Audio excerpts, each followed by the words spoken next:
Today our topic is clauses. In this topic we will discuss about the clauses, how they forms and they work. Definition: clauses are groups of words that contain both a subject and a predicate. There are two main types of clauses: independent clause, which can function independently as a sentence, and dependent clause, which depend on an independent clause to form a sentence. We will briefly cover the various types of clauses. Now, first of all, independent clause. What are the independent clauses?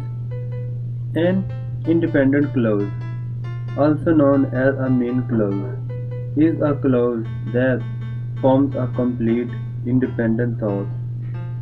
It does not require anything else to be considered complete, and so it can stand alone as a sentence.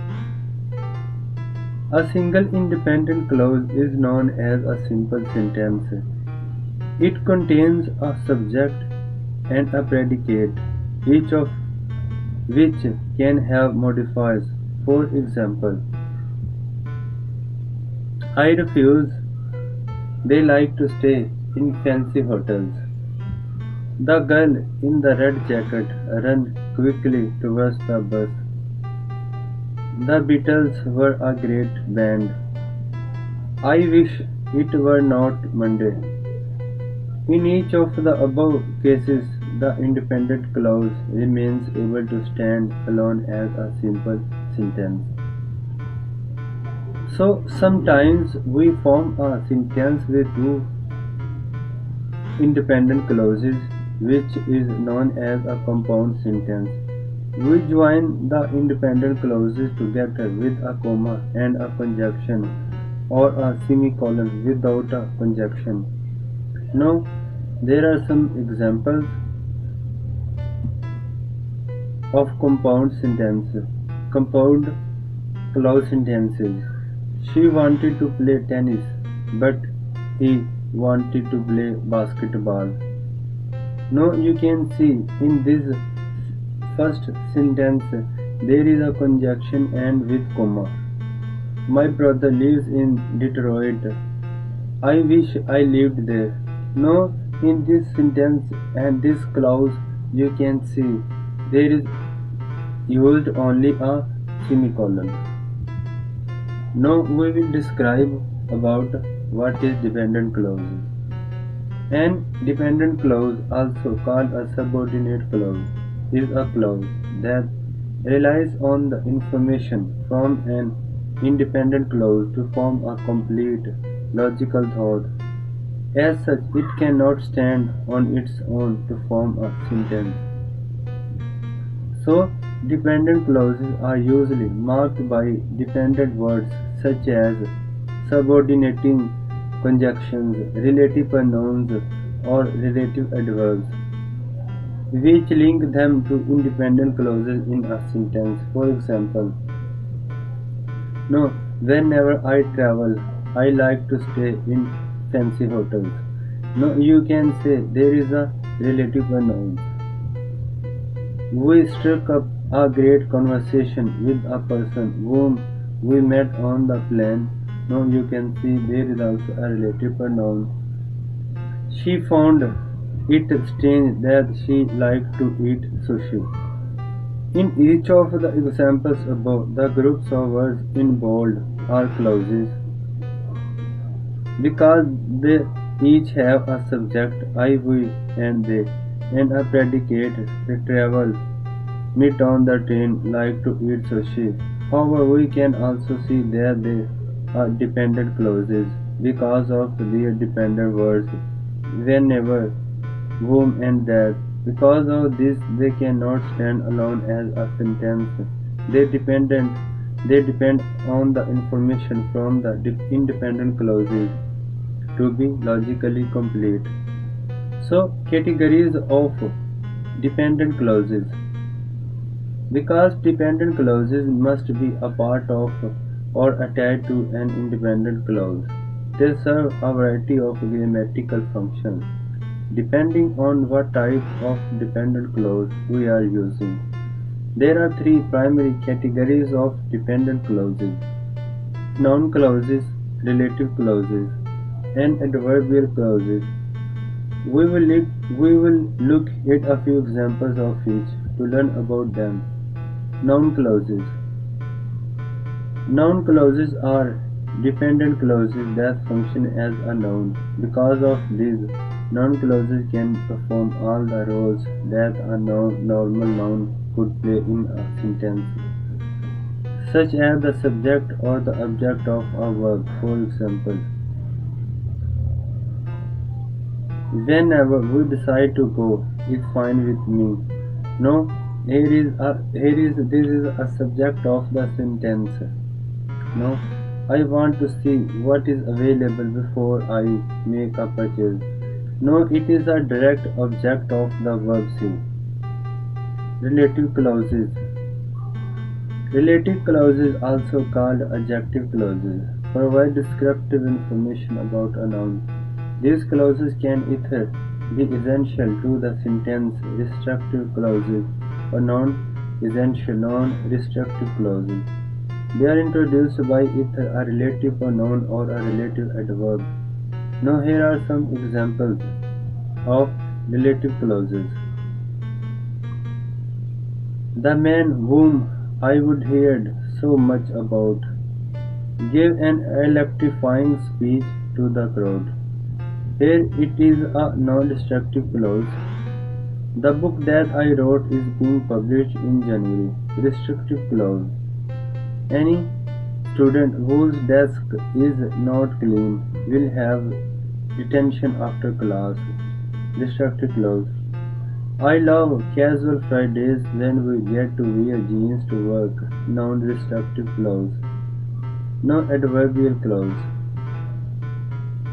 Adverbial or adverb clause is used like a regular adverb to modify adjectives, verbs, adverbs, and sometimes entire clause. Adverbial clauses use subordinated conjunctions to connect to an independent clause. For example, I went to the park before my parents woke up. Modifies the verb went. No? Animals are cute while they are young. Here is modifies the adjective cute. I work better when I have total privacy. Modifies the adverb better. No, I work better when I have total privacy. No, here is the description of better. I have loved you since the day I met you. Modifies the entire clause. Have loved you.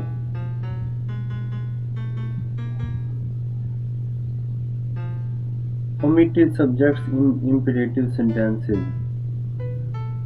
Every clause in English must have both a subject and a predicate. However, when we form imperative sentences to issue commands or requests, the subject is always implied because the sentence is directed at someone specific, either the reader or person being spoken to. In this case, we never include the subject. For example, do your homework. Please open the window. Let me know when the documents arrive. We sometimes include a person's name to specify how is being addressed. But this is not the same as the subject of the sentence. It is known as a noun of address, also known as a vocative, which is considered parenthetical and set apart by commas. For instance, John, do your homework. Please open the window, Mary. Let me know when the documents arrive, sir. Now we will discuss some quiz about this. First is what kinds of clauses can function as a sentence on their own. These are first mean independent clause. Independent clause can work on its own. The second is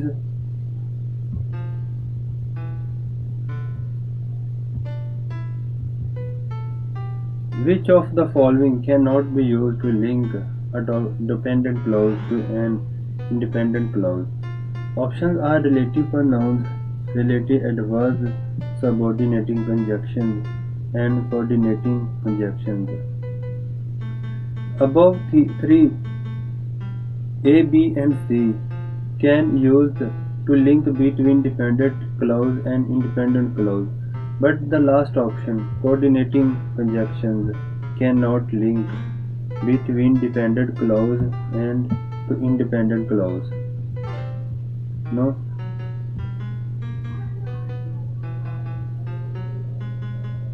How can two independent clauses be joined to form a compound sentence?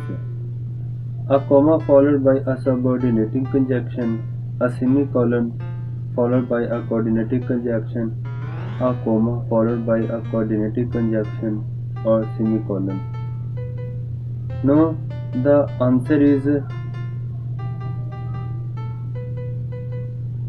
F.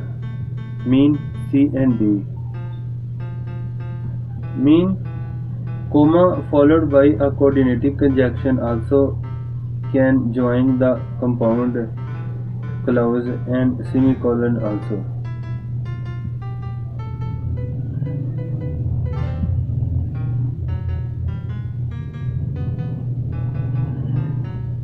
In which of the following ways can a dependent clause function grammatically in a sentence?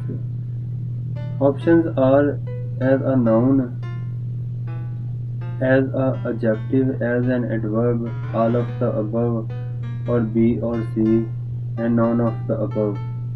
Answer is none of the above. Because dependent clause cannot function independently in a sentence without independent clause. No. In what types of sentences is the subject not included? Option 1 A is interrogative sentence, questions, imperative sentence, commands or request. Option C is declarative sentences, statements. No, correct answer is B, imperative sentences. We do not need to put subject in the imperative sentences because in these sentences we use command and request, so there is no need to put